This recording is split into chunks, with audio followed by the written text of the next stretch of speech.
Sign the transfer to mom's account or you're going out the window. That's what my husband screamed while squeezing my throat.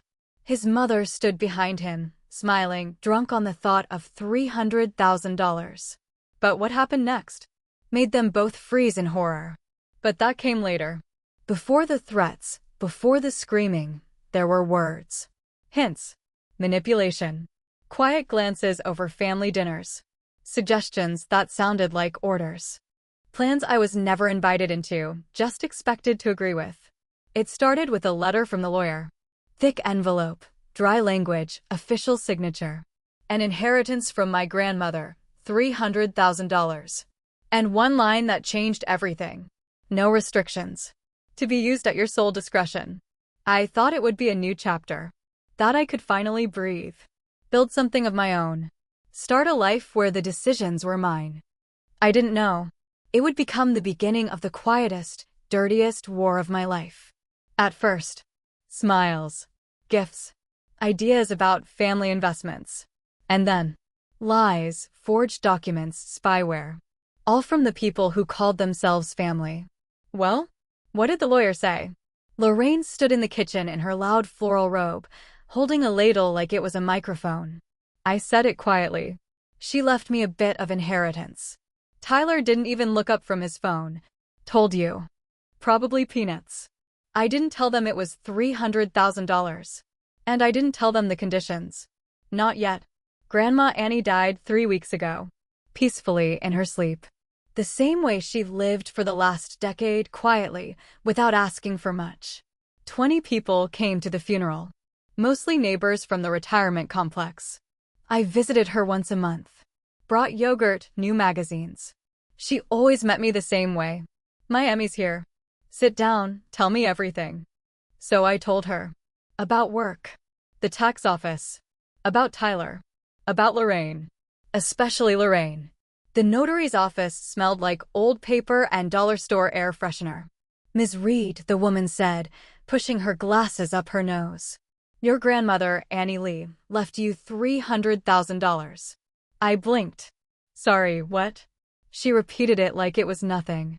But there are conditions, she added. Of course there were. The money could only be used for real estate or education.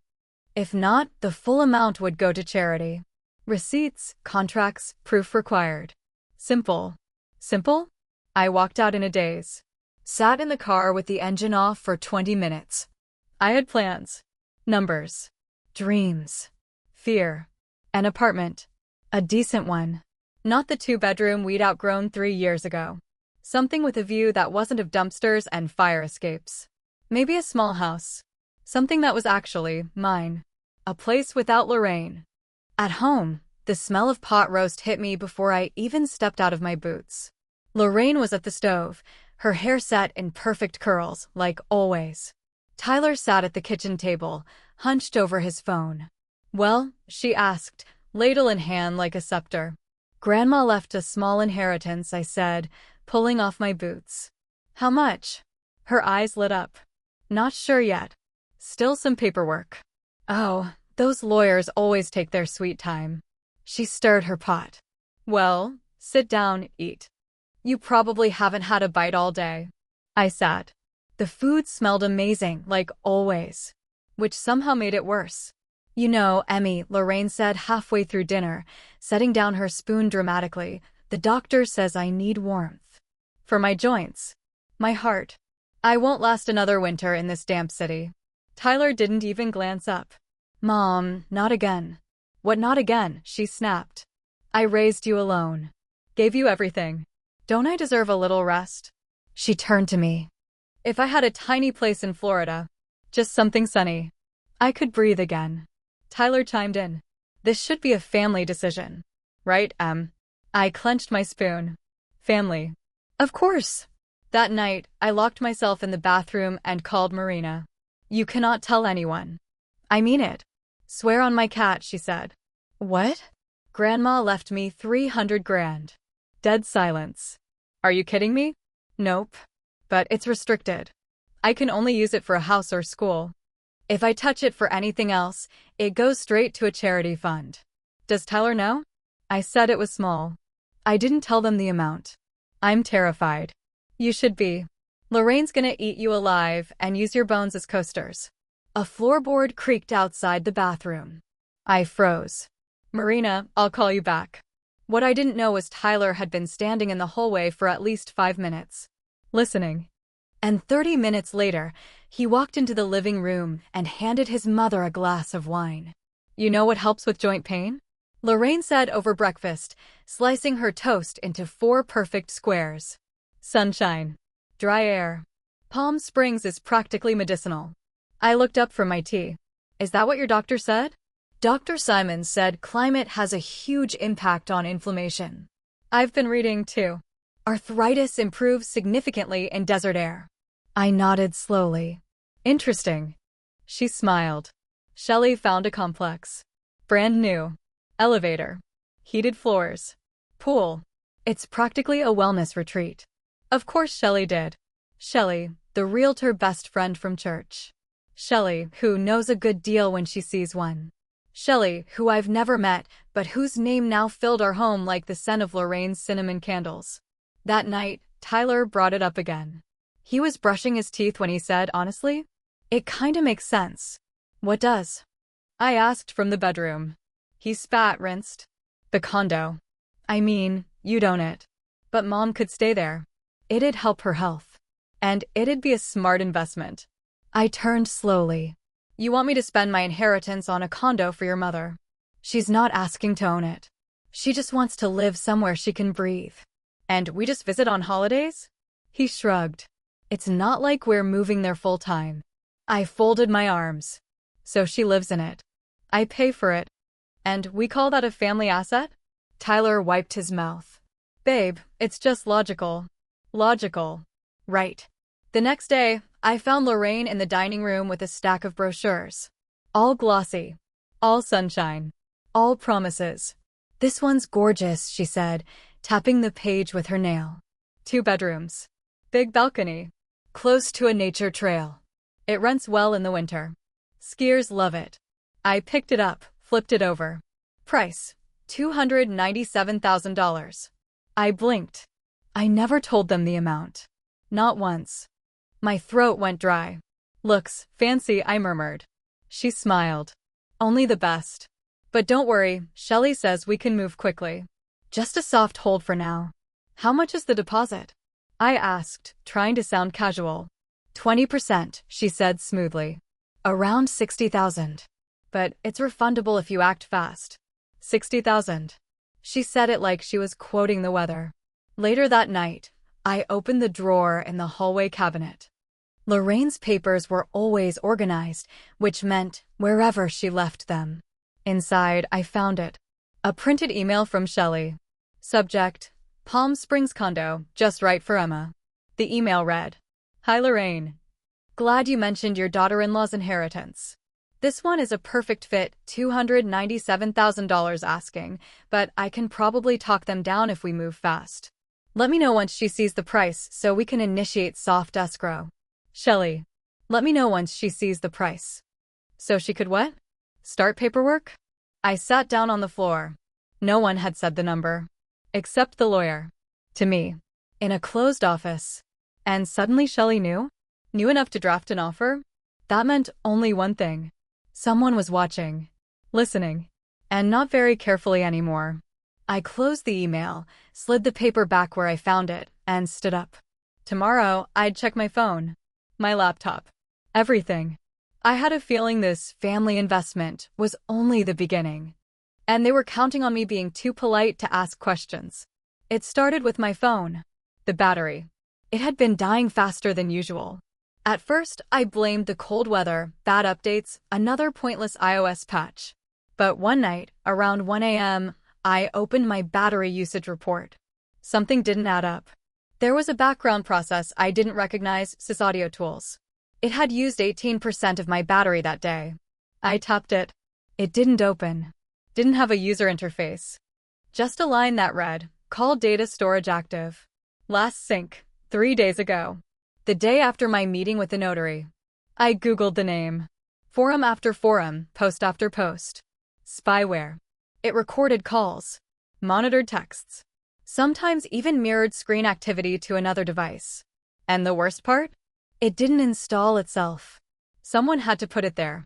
Physically. I stared at the screen for a long time. My mouth felt dry. My skin cold. I tried to think. Tried to breathe. Tyler wasn't tech-savvy, but he didn't need to be. Anyone could download this if they knew where to look. All they needed was access to my phone. 3 weeks ago, I had a doctor's appointment. Left my phone charging in the kitchen. Tyler was home. So was Lorraine. Plenty of time. The next day, I started checking everything. Laptop. iPad. Watch. Then the filing cabinet.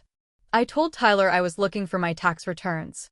He grunted, kept scrolling through ESPN. Inside the bottom drawer was a folder labeled House Mortgage. I flipped it open and froze. Loan agreement, $60,000. Secured against our house. Signed, Emma Reed. But I never signed this. Then I saw the next page. Power of attorney. Authorizing Lorraine Reed to act as my financial proxy in real estate and family investment decisions.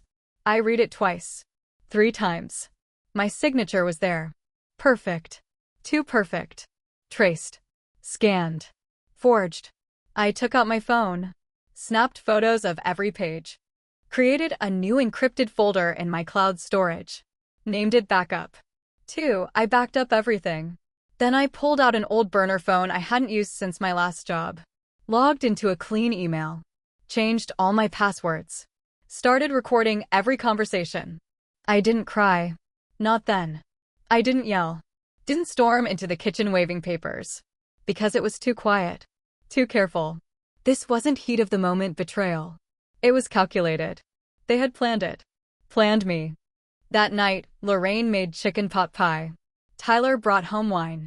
They laughed. Chatted. Watched a game show. I smiled. Played along. Asked Lorraine about Shelley's newest listings. She lit up. I excused myself to the bathroom. Sat on the closed toilet lid and opened the recorder app. Spoke into the mic. Day 1. Confirmed spyware. Forged loan. Unauthorized use of my name. $60,000 already gone. Still pretending. Still playing. They think I'm too slow to notice. I saved the file. Synced it to the cloud. We just want to talk. Tyler said it like he was asking about dinner.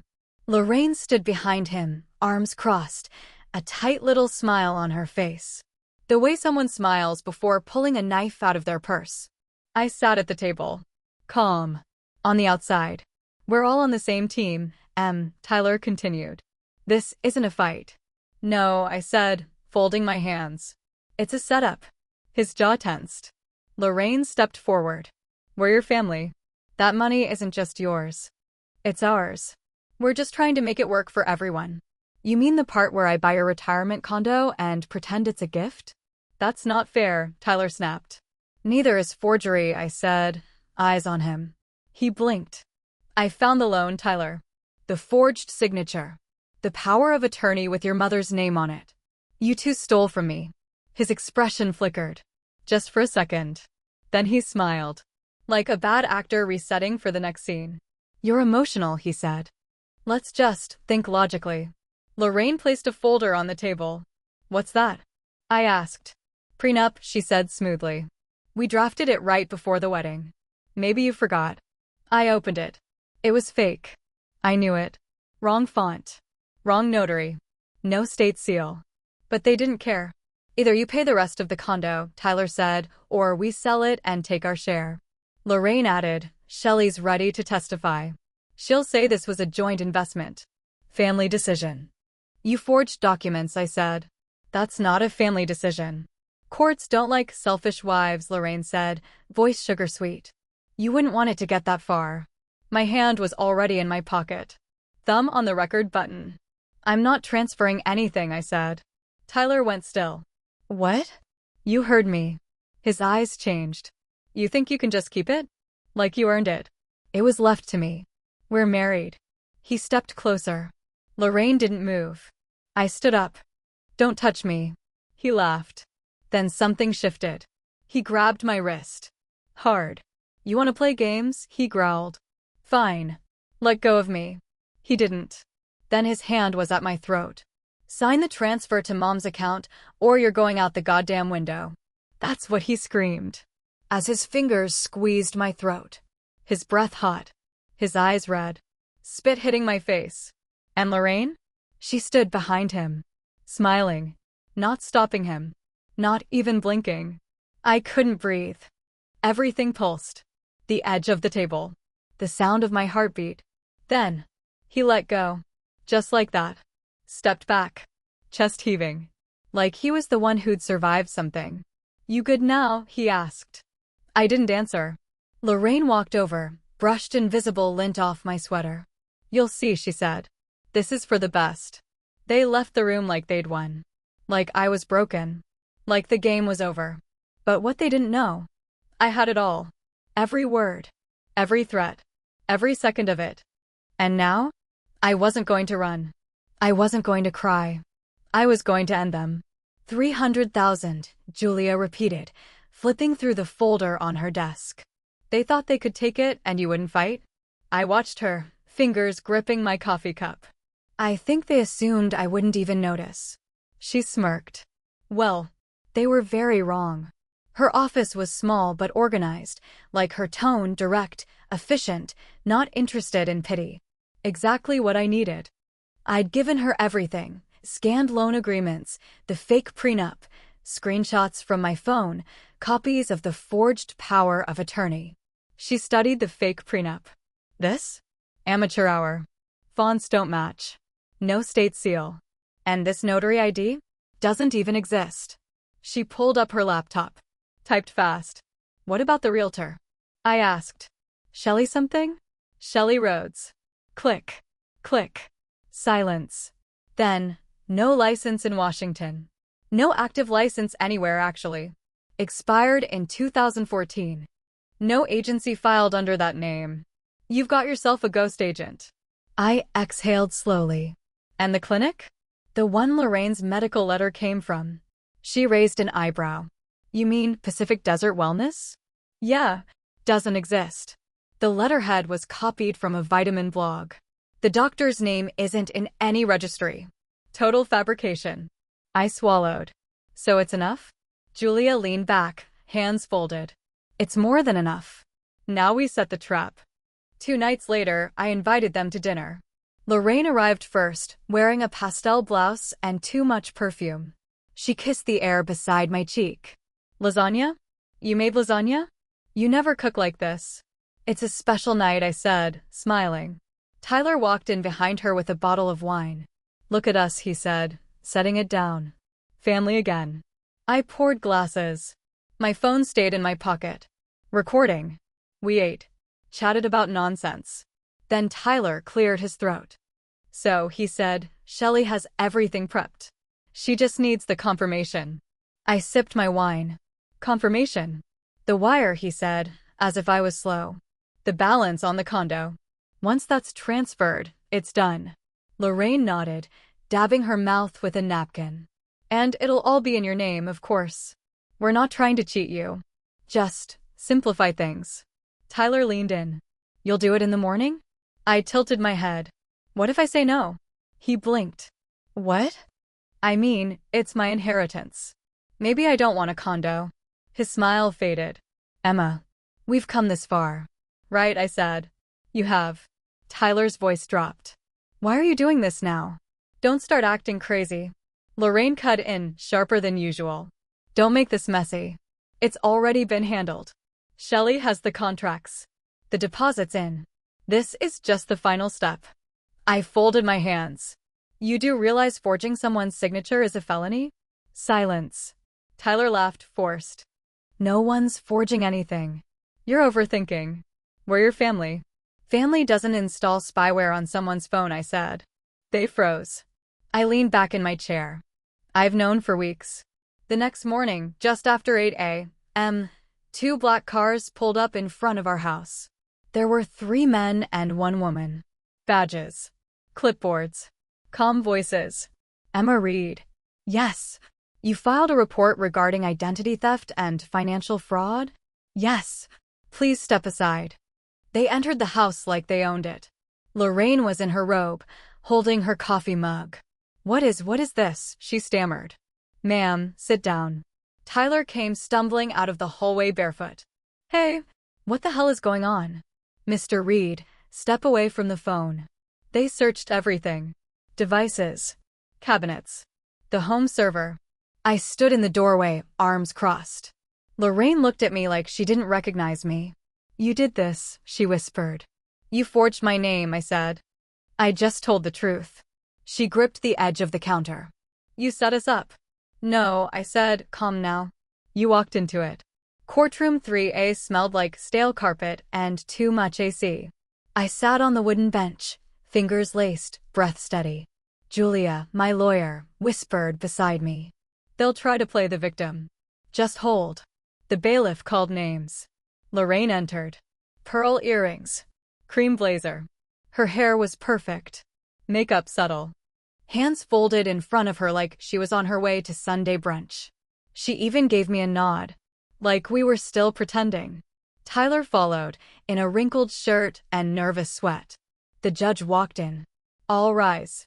"Ms. Reed," the judge said, "please confirm. The charges include identity theft, fraudulent loans, misuse of power of attorney, and attempted real estate fraud, correct?" "Yes, Your Honor." "Prosecution, present your evidence."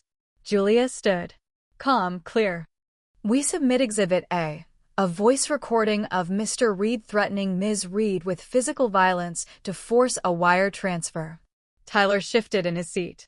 Exhibit B, full phone logs and application ID showing spyware, was installed on Ms. Reed's phone without consent. She held up the printouts. Exhibit C, forged loan applications under Ms. Reed's name and a fake prenuptial agreement prepared by the defendant, Lorraine Reed. The judge raised an eyebrow. Lorraine didn't blink.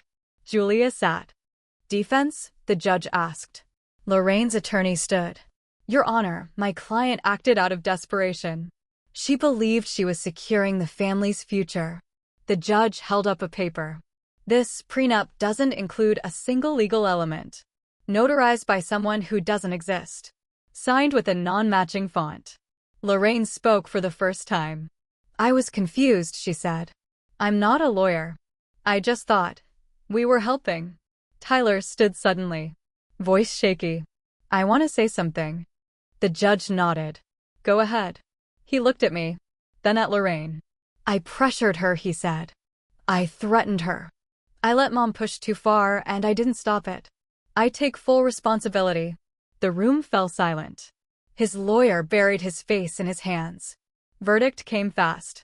"Mr. Reed," the judge said, "given your admission and cooperation, the court sentences you to 2 years probation." Tyler nodded, barely breathing. "MS." "Lorraine Reed," the judge continued, "you are found guilty of felony real estate fraud, identity theft, and conspiracy to defraud. This court sentences you to 5 years in a state correctional facility."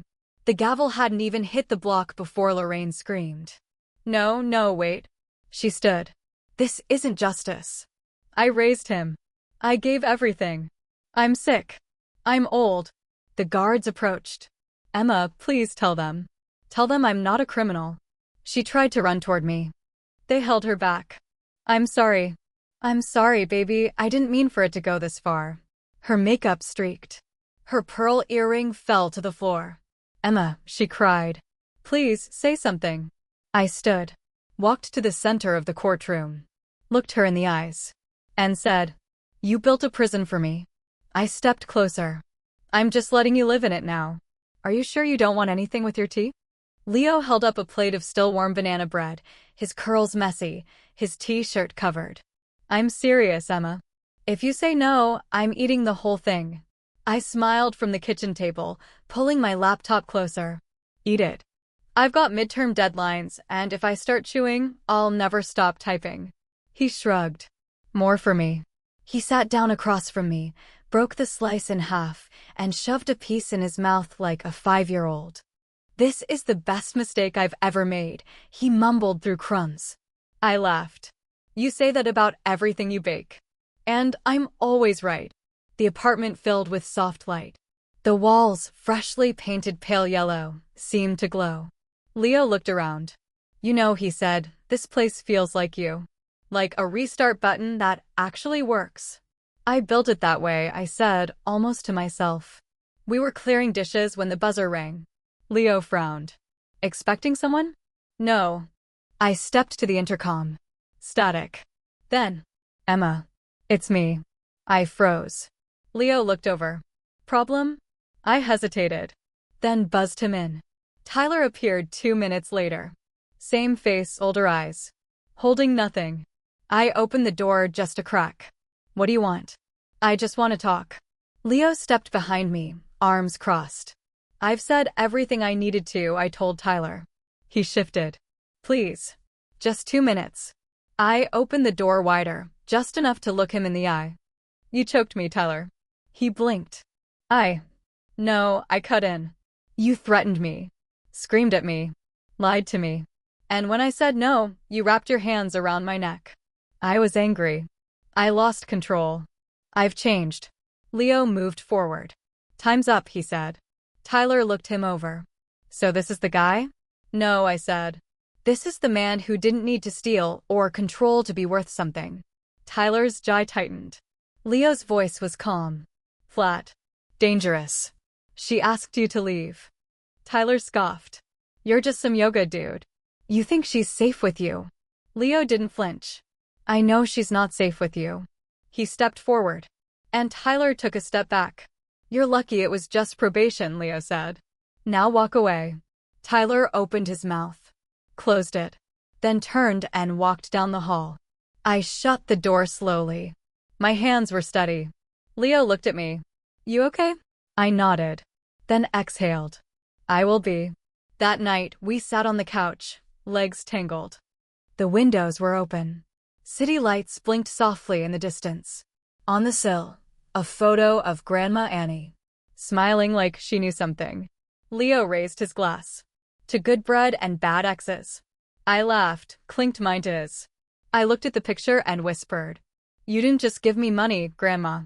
You gave me the nerve to walk away from a fire and not look back. Leo leaned in, forehead touching mine. Guess what? What? You're not looking back.